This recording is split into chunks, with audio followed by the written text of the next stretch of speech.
Si hay algo que me gusta mucho de ver películas es cuando encuentras una historia más allá del guión o de la trama en sí. Y cuando a través de pequeñas partes que componen un todo, puedes encontrar tanto pistas sobre la trama o un personaje, como elementos que por sí solos son una pieza de arte y un hito del quehacer cinematográfico. La verdad es que siento que no siempre le damos esta atención a los detalles, especialmente al trabajo que se hace en los departamentos de diseño de producción, de arte, vestuario, maquillaje, peinado, cuando de ellos depende prácticamente la construcción completa de un universo y una atmósfera para que una película funcione de manera correcta. Ya lo viste en el título, así que quédate porque el día de hoy analizamos una de mis partes favoritas del cine, el diseño de vestuario.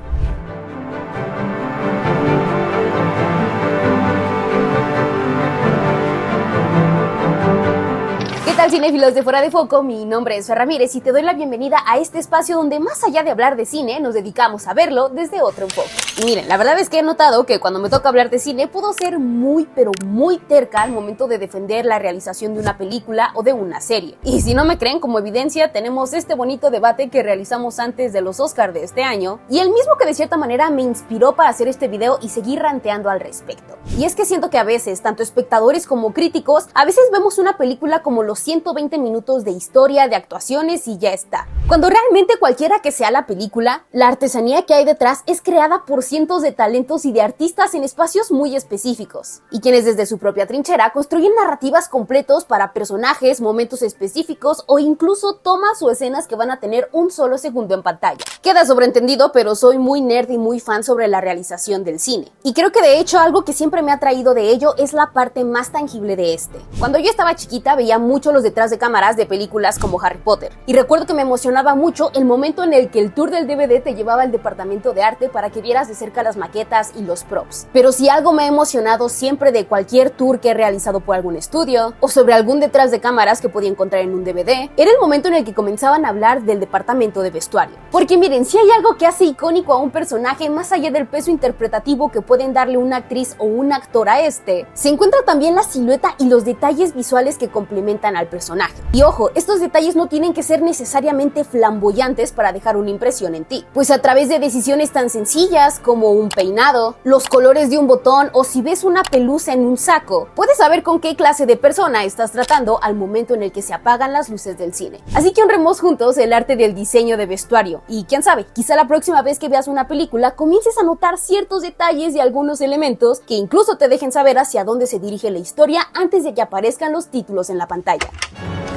Y en este primer punto, hablemos del azul cerúleo. Seguramente recuerdas esta escena del Diablo Viste a la Moda o de Devil Wears Prada, donde Andy se empieza a reír sobre la crisis para elegir un cinturón u otro, creyendo que estos elementos son idénticos y que da completamente igual. En este momento, Miranda Priestly se voltea y le pregunta que qué le parece divertido para darle una cátedra que realmente se acerca mucho a las decisiones de diseño de vestuario, explicándole cómo el mundo de la moda es en realidad una de las maneras más naturales de expresión y de identificación. Y es cierto, el hecho de que un personaje como Andy elija un suéter color cerúleo que parece sencillo por encima de una chaqueta de diseñador, te da una gran pista sobre quién es esta persona y cuáles son sus prioridades, pero más importante sobre la clase de persona que quiere proyectar que es. Así pues, es súper importante que el vestuario siempre te esté contando una historia y también que refleje diferentes etapas del personaje a lo largo de su viaje. El vestuario es clave para saber quién es la persona, de dónde viene, qué es lo que le interesa, cuáles son sus objetivos, lo que la paleta de colores elegida dice sobre él o ella, e incluso cuando se trata de un uniforme, las pequeñas variaciones que ésta describen sobre su carácter. De nuevo podemos poner de ejemplo a Harry Potter, donde a pesar de que los personajes vistan túnicas aparentemente idénticas, es muy fácil ver que en personajes como Ron Weasley la tela está desgastada, deslavada y que seguramente le queda un poco más grande porque es prenda heredada de sus hermanos. Asimismo, en la Piedra Filosofal podemos notar que la ropa que le dan a Harry al principio claramente viene donada directamente desde Dudley o Vernon, por lo que estas prendas no responden directamente a su estilo, pero sí a la condición de vida del protagonista. Y aquí viene uno de mis datos favoritos sobre esta franquicia, pues cuando Alfonso Cuarón entró a dirigir El prisionero de Azkaban, le pidió a los chicos que vistieran el uniforme como normalmente lo harían, desfajándose las camisetas, poniéndose las corbatas más cortas, subiéndose las mangas, quitándose la túnica, y también cuando no vestían la ropa del colegio, que ellos mismos eligieran la ropa que definiría a sus personajes. Esta apertura de la expresión te permite conocer a mayor profundidad con qué clase de personas estamos lidiando y la etapa de vida en la que se encuentran. Pues así como podemos tener a alguien mucho más disciplinado y correcto como Hermione, podemos notar cierto dejo de coolness y rebeldía en la manera en la que Ron viste el mismo uniforme. Repito que es muy importante que un vestuario te cuente una historia, pero también que este vestuario refleje el tiempo. Aquí haremos un pequeño paréntesis porque me parece que en fechas recientes y especialmente a través del streaming y la urgencia de crear contenido, seguramente has sentido que hay un montón de películas y series que ya no se ven como antes, que se ven un poco planas y que dices como de, les falta como sazón. Un montón de factores influyen dentro de este fenómeno, desde temas de iluminación, el que se haya comenzado a grabar más en digital que en cinta, pero también la manera en la que el vestuario y los sets son tratados. Si algo funcionaba de manera increíble en series como Malcolm el del medio, era entender que la casa que habitaban estos personajes estaba precisamente habitada, y que esto no tenía que ser perfecto para el ente, sino que al contrario, mientras más sucios se vieran los muebles, más viejos, más manchados, más llenos de dedos de chetos, pues más creíble era que vivían ahí 3 niños revoltosos y sus padres que enfrentaban crisis tras crisis. Y precisamente por esta razón, las cosas en el set no pueden ser ni perfectas ni plásticas. Lo mismo sucede con el vestuario, un entendimiento que algunas producciones a veces parecen olvidar. Un ropaje que luce viejo no hace que se vea mal un personaje, sino que le da una capa de vida adicional, como un recordatorio de que esta prenda ha sido utilizada varias veces, que ha sido metida a la lavadora, que ha sido arrastrada por la tierra, por mugre, que le ha caído catsup y demás cosas que suelen suceder. Y pues sí, al final el chiste es que entiendas que la ropa que están vistiendo estos personajes no tiene que venir directamente comprada de una tienda. Y de hecho, esto no es exclusivo del cine en acción viva, sino que también se refleja y de una manera mucho más precisa dentro del mundo de la animación. Esto especialmente al trabajar con texturas de ropa y de cabello, algo que se traduce de manera hiper específica a la pantalla. Citando a Juan Carlos Olmos, el tailoring artist de Pixar con quien tuve la oportunidad de platicar por el estreno de Hoppers, cada una de las rasgaduras de la chamarra, las manchas e incluso lo deslavado del color después de varios usos ante la lluvia, el viento y el sol, tienen que dejarte en claro de dónde viene la prenda y sumar así al valor emocional de la misma, al dejarte en claro que lleva muchos años existiendo dentro de este universo y dentro de la burbuja social de los personajes. Son ciertos elementos como los hilos sueltos o los botones caídos los que te recuerdan que Mabel no eligió esta chamarra de una tienda, sino que es un producto heredado directamente de una de las personas que más quería en su familia, su abuela. Así entonces, a través de estos elementos, esta prenda deja de ser solo un vestuario y se convierte en la armadura de un personaje.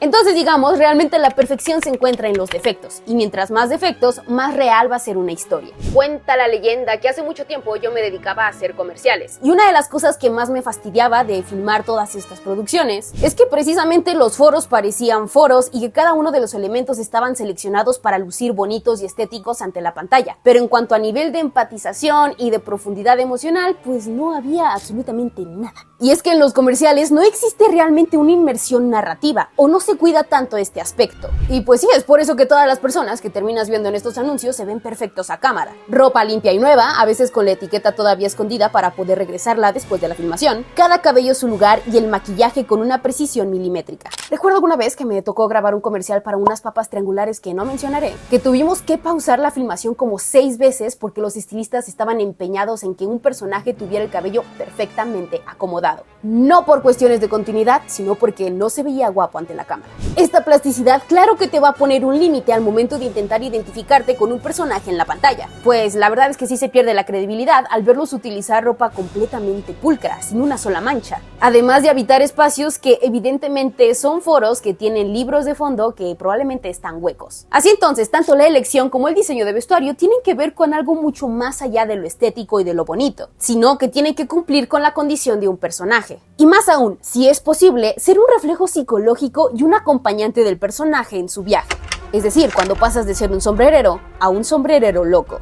Voy a abrir este capítulo hablando de una película que sin duda marcó a toda una generación y que se volvió un pináculo del cine, parteaguas de la narrativa juvenil que más adelante se llevaría a los escenarios y luego de regreso a las pantallas con una nueva versión. Chicas pesadas. Jingle bell, jingle bell, jingle bell rock. Jingle bells swing and jingle bells ring. Hemos hablado ya de cómo cada una de las decisiones que se toman sobre un vestuario te cuentan quién es un personaje. No solo ante el cliché de si alguien es un cerebrito, un atleta, una princesa, un caso perdido o un criminal, sino de cómo un personaje empieza en el punto A, hace una línea extraña por todas las demás letras del abecedario y finalmente, y con suerte, aterriza en una conclusión o punto B. Hay muchos ejemplos de esto y podría ponerme en modo cinéfilo mamador y hablar de El Padrino y American Psycho y otros ejemplos que seguramente me harán ver intelectual. Pero no necesito esos ejemplos porque tengo elecciones de diseño de vestuario y estas gafas cumplen ese propósito. Así que para efectos prácticos y un rápido entendimiento de estos conceptos, me seguiré centrando en chicas pesadas. Cuando conocemos a Cady Heron, es una chica que habita fuera de la burbuja social de la preparatoria. Toda su vida ha sido educada en casa, vivía en África con sus padres, y la palabra identidad, que a los 16 años bota, rebota, te hace convertirte en una persona completamente diferente a la semana siguiente, y de pronto descubres Paramore y decides que esa es la banda favorita que seguirás toda tu vida, y a los 28 sigues ahí.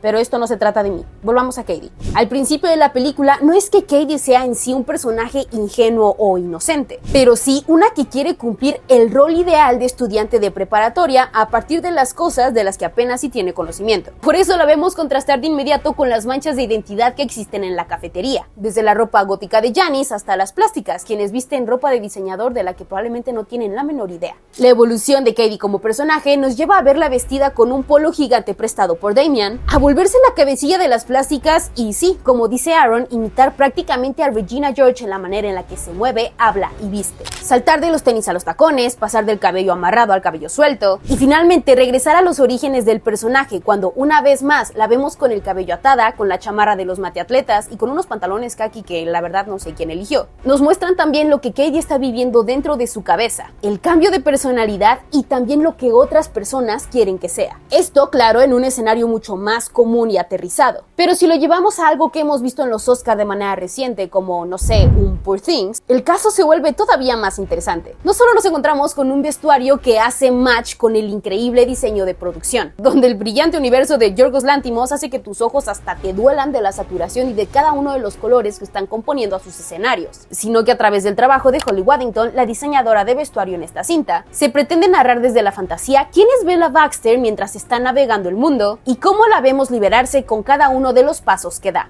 Desde la elección de olanes, de vestuarios un poco más infantiles, hasta el paso de prendas que abren la puerta al atrevimiento y finalmente los que destacan la inclinación académica de Bella, el propósito del vestuario en esta cinta no se limita a ser el merengue encima de un pastel, sino que con cada uno de los sabores complementa lo que la misma historia te está diciendo. Porque sí, por ejemplo, el trabajo de Catherine Martin en la película Moulin Rouge puede ser un salpicadero de azúcar de luces y colores, además de darte un exagerado contexto histórico que seguramente pues no era así. Pero es a través de estas mismas prendas que entiendes quién es Satine y cómo encaja ella tanto sobre el escenario como fuera de este, y a la par el personaje que es Christian dentro de toda esta parafernalia del espectáculo. O fuera de la exageración, el vestuario también podría dejarte en claro quién es el personaje dentro de un contexto más común y humano. Por el estreno de la película La Jugada Maestra o The Killing tuve la oportunidad de hablar con Glenn Powell, quien me contó más sobre cómo las decisiones de vestuario complementan su trabajo como actor y cómo suman a la historia para entender en qué punto del conflicto nos encontramos. Because I think it's beautiful the way we see your character evolve throughout the movie, and the changes that we see in him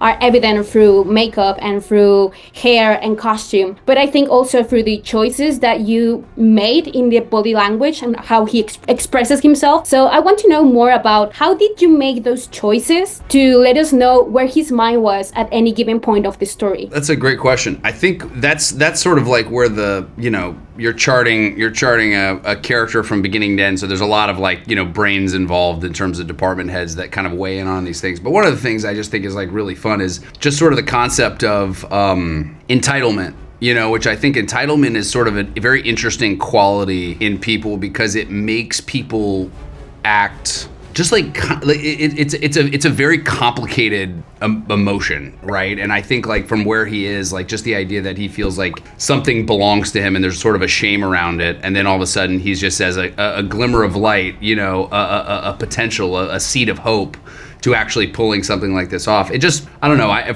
for me, over the course of this ride, I feel like when you see people that have that sort of ambition, I always say in LA, there's those people.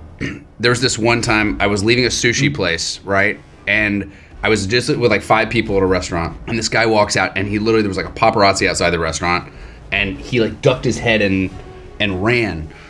And I was like, and I asked my buddy, I was like, wait, did I not recognize who that guy was? And he goes, no, he did an episode of CSI Miami and he thinks he's famous. and I always thought, I was like, if that guy actually got some real power, I bet he'd be a nightmare. And the reality is that I really feel that there are some people like Beckett, it's the way he views, the prism in which he views the world is sort of through power, it's through wealth, it's through a lack of opportunity, and we all sort of see the world in a different way. And I feel like that's what's fun is like, as he gets money, as he kind of gets closer to a thing, it changes his body language, it changes in his clothes. He's trying to wear it, he's trying to prove something, he's trying to fill an empty void. Por supuesto que hay un montón de ejemplos donde el vestuario hace un eco a la condición psicológica de los personajes, desde Joker de Joaquin Phoenix hasta Joker de Heath Ledger, hasta los vestuarios del show de terror de Rocky. El vestuario es, a final de cuentas, la primera capa de piel de un personaje, y como tal, cada línea, cada parche, cada botón o la ausencia de este, refleja quién es quién en cada era y hacia dónde se dirigen hacia el final de la cinta. Porque seguro has escuchado de la teoría de los hilos y si no, pues te la cuento, porque el universo está bordado. Y de eso se trata la teoría de los hilos. Sí, ¿no?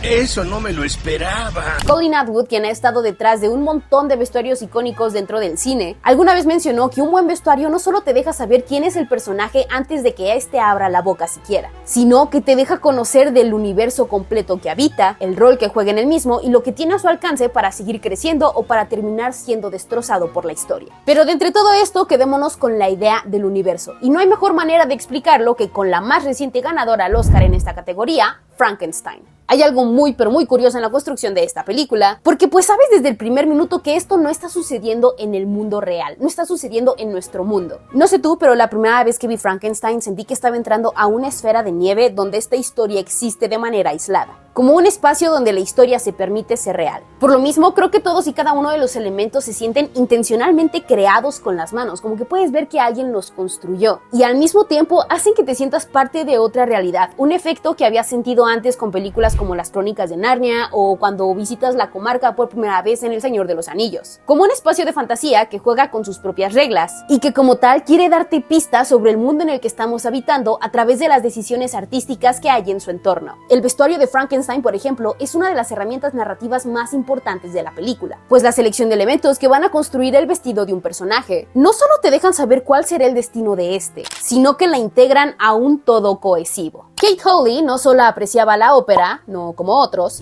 sino que a través de visiones artísticas como Goya o Caravaggio, entendía tanto el espacio geográfico de la historia como el rol dramático de sus personajes. En especial, entendía a Elizabeth y a Claire como catalizadores de la historia, y por lo mismo, tanto ella como Del Toro se dieron a la tarea de describirla a través de un libro muy particular, Natural Theology de William Paley, un libro que abordaba mucho el tema de la divinidad, de la vida y de la muerte. Del Toro quería que el amor de Elizabeth por los insectos y las criaturas más pequeñas fuera evidente, cosa que se traduciría en guiños dentro de la ropa portada por Mia Goth. Gran parte de las piezas finales se inspiraron en una colección de escarabajos y visiones del mundo natural que se aterrizaron tanto a la tela como a la joyería. Una vez más, el vestuario prueba cómo un personaje puede comunicarse con la audiencia sin necesidad de diálogo, y la forma en la que este se alinea con un mundo completo. Otro ejemplo sería Black Panther, otra de las películas reconocidas por la categoría de mejor vestuario en los Oscar en los últimos años. Y si bien su mundo también es parte de la fantasía, este tenía que estar mucho más atado y ceñido a elementos culturales reales. El trabajo de Ruth E. Carter en Black Panther hace que cada una de las comunidades que forman parte de la cinta respondan a condiciones como, por ejemplo, el clima de las áreas donde estos habitan, pero también a la expresión y a la identidad de diferentes grupos y el rostro que éstas ponen ante un mundo más grande. Es decir, el vestuario de Black Panther no solo te deja conocer a Wakanda como un espacio futurista, sino uno con una historia y un legado cultural mucho más profundo.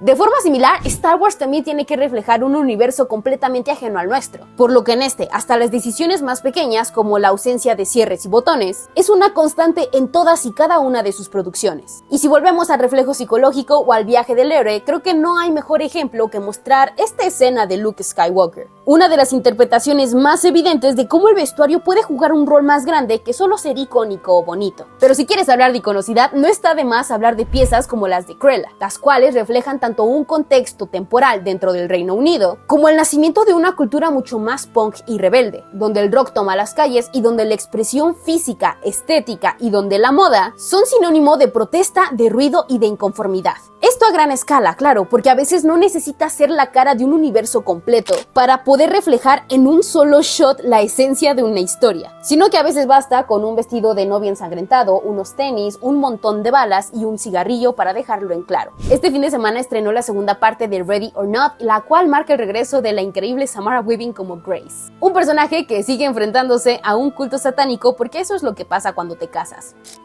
Me han contado. Y si hay algo que la dupla de directores Radio Silence ha sabido hacer a través de sus películas, es darle un elemento icónico a sus personajes a través de cosas aparentemente insignificantes, desde el cigarro de este personaje en Ready or Not, la paleta de Joey en Abigail, o hasta las piezas rotas y ensangrentadas del vestuario final de Sam en Scream 6. En Ready or Not 2, esta no es la excepción, y dejaré que esta pequeña parte del video se vaya sin spoiler, pues precisamente pude conversar con la actriz Kathy Newton, quien ha ido juntando personajes muy icónicos e interesantes a lo largo de su filmografía de terror, y pues ya saben, alguien que siempre viste e impone modas. Y ella me contó cómo es que su personaje, más allá de ser el reflejo de la persona que es ella en sí, también pretende ser un callback a una figura mitológica icónica, es decir, Buffy la cazavampiros. There wasn't a mythology that we spoke about. However, there was an element of like, my dress was really restrictive, right? Like it had shoulder pads. It had, if you look at it, it's like a corseted back and front. So you can't get into it by yourself. It was like tied up, you know? And my shoes were like Terry Mugler, amazing shoes. You don't really get to see them, but there wasn't a single detail missed. Even the fabric was stretchy though, so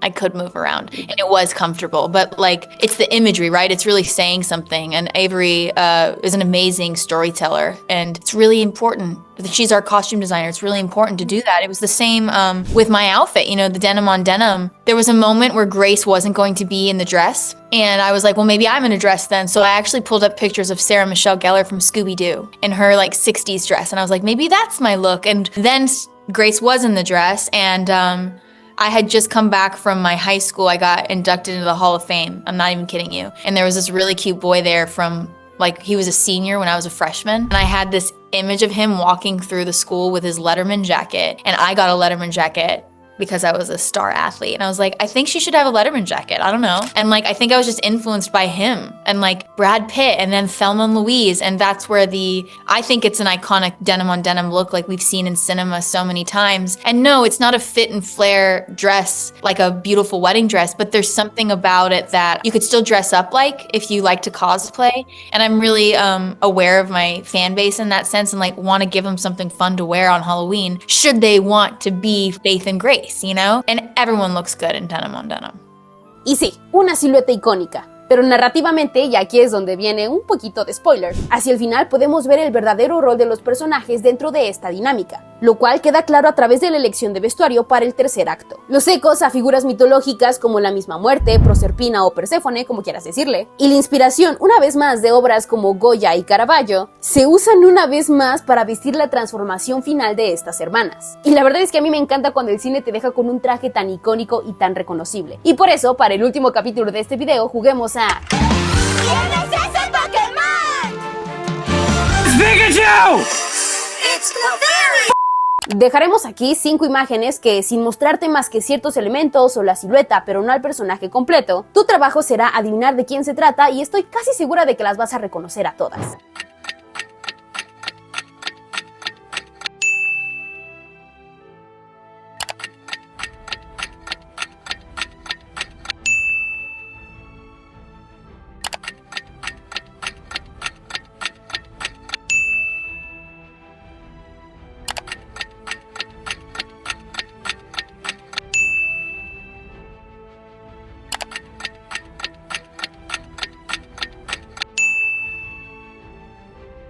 Seguramente le atinaste a todas o a la mayoría, y si así fue es porque todos estos personajes tuvieron detrás a un equipo de diseñadores increíbles, quienes no olvidan uno de los elementos más importantes del cine, la silueta del personaje. ¡La silueta! En animación existe un gran respeto por la silueta, pues es con esta y a través de una lectura rápida que se pretende entiendas el estado emocional de un personaje. Y más allá de los aspectos emocionales, también es importante la silueta para que entiendas quién es quién, así no tengas al personaje en primer plano, y que sepas que estamos hablando de Snoopy o de Bugs Bunny. Sin embargo, a nivel live action, la silueta también es muy importante para establecer la importancia de un personaje dentro de una cinta, y por otro, para también hacerlos reconocibles fuera de su historia. Piénsalo un poco como un disfraz de Halloween. Es muy fácil ponerte una máscara y decir que eres Jason Voorhees o Freddy Krueger, o incluso hacerte 2 trencitas, ponerte un vestido negro y llamarte Wednesday Addams. O si querías ser creativo y teñirte la mitad del cabello de blanco y la otra mitad de negro, pues seguramente sabes que estás condenado a que todo mundo te llame Cruella de Vil. La silueta es lo que termina por darle el valor a un personaje y permite que pienses en él de manera inmediata, que sepas cómo luce y que lo tengas bien memorizado. Es una manera rápida de que recuerdes una película, así los elementos de su trama estén medio borrosos en tu cabeza, porque puede que tengas muy clara la forma en la que luce el Dr. Frank-N-Furter, pero que no tengas idea de cómo llegaron estos personajes a esa mansión en primer lugar.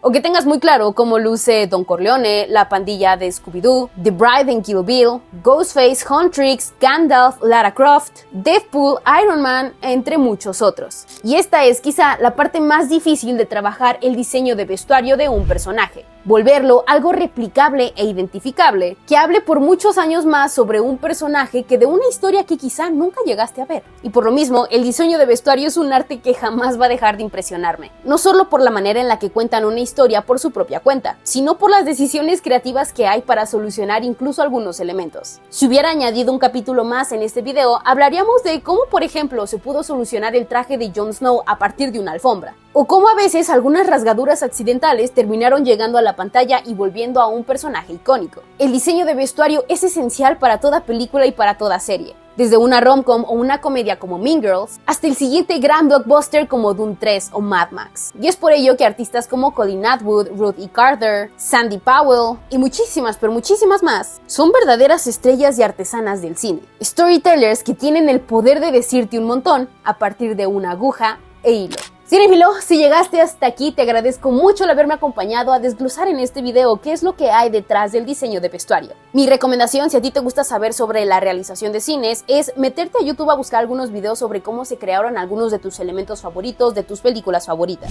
Puede ser, sí, un tema de vestuario, pero también decisiones que se tomaron en los departamentos de arte, en los efectos especiales, la realización de música, la mezcla de sonido, y todas estas piezas individuales que a veces damos por sentado, pero que la verdad terminan componiendo a las películas de una manera extraordinaria. De mi lado, es muy probable que sigamos teniendo más videos sobre la artesanía detrás del cine, y pues sí, eso con el fin de que exista una apreciación más grande sobre el quehacer cinematográfico. Déjame saber en los comentarios qué te gustaría que habláramos en un video futuro, y también si existe por ahí un personaje cuyo vestuario te hizo decir, sí, esto es cine.